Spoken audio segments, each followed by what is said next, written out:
In this exercise tutorial, I'm going to be taking you through how you can do a dead bug with a weight plate. Now, firstly, if you don't have a weight plate, you can do this exact same variation with dumbbells.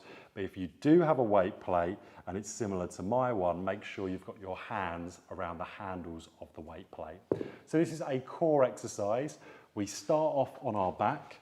So once I'm on my back, I've got my head on the floor. The whole of my spine, all the way from lower back to my neck, is on the mat. From here, I bring the weight plate up above my shoulders.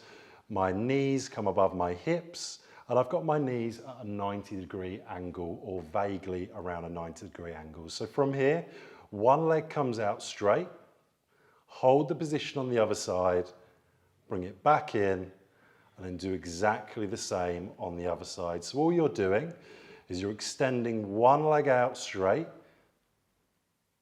and then doing exactly the same on the other one and returning back to your start position. Notice how my arms always stay straight. I'm not changing the position of the plate during the exercise.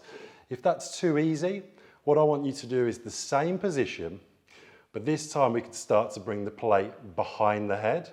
We're now going to have a lot more emphasis on the core when we come into our dead bugs.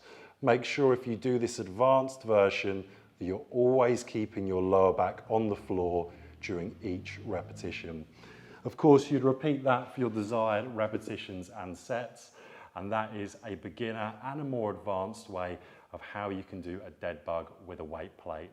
If you want to increase even further, of course, when you're doing that advanced version where you've got the plate behind the position of your shoulders and head, if you've got a larger, more heavier plate, of course, that's going to be harder when you do the exercise.